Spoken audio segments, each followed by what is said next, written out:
టాలీవుడ్ నందమూరి నటసింహం బాలకృష్ణ హీరోగా తాజాగా బాబీ దర్శకత్వంలో తెరకెక్కిన block buster movie Daaku Maharaj. ఈ మూవీ యొక్క సక్సెస్తో కెరీర్ పరంగా డబుల్ హ్యాట్రిక్ శ్రీకారం చుట్టారు బాలకృష్ణ. అంతకుముందు అఖండ, భగవంత్ కేసరి, వీరసింహారెడ్డి సినిమాలు 3 విజయాలతో ఆయన హ్యాట్రిక్ నమోదు చేశారు. సీనియర్ నటుల్లో దూసుకెళ్తున్నటువంటి బాలకృష్ణ డాకు మహారాజ్ విజయంతో మరొక విజయం అందుకొని డబుల్ హ్యాట్రిక్ శ్రీకారం చుట్టడంతో ఆయన అభిమానుల్లో ఆనందం వెల్లివిరుస్తోంది. ఈ సినిమాలో ప్రగ్యా జైస్వాల్, శ్రద్ధా శ్రీనాథ్, బాబీ డియోల్ కీలక పాత్రలో కనిపించగా దీనికి ఎస్ తమన్ సంగీతం అందించారు.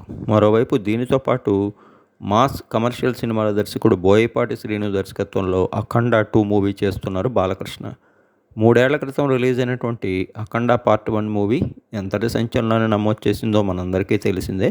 దానికి ఏమాత్రం తగ్గకుండా అంతకు రెండింతలు భారీ స్థాయిలో అఖండ 2 మూవీని అయితే టీం గ్రాండ్ లెవెల్లో అయితే నిర్మించేందుకు సిద్ధమైంది. ప్రస్తుతం షూటింగ్ ప్రారంభమైనటువంటి ఈ సినిమా ఈ ఏడాది సెప్టెంబర్లో ఆడియన్స్ ముందుకు రానుంది. ఈ సినిమాపై అందరిలో కూడా భారీ స్థాయి అంచనాలు ఉన్నాయి. ఎస్ తమన్ సంగీతం అందిస్తున్నటువంటి ఈ సినిమాని 14 రీల్స్ ఎంటర్టైన్మెంట్ బ్యానర్పై గోపీచంద్ ఆచంట, అలానే రామ్ ఆచంట గ్రాండ్ లెవెల్లో ఎక్కడ కాంప్రమైజ్ కాకుండా నిర్మిస్తున్నారు.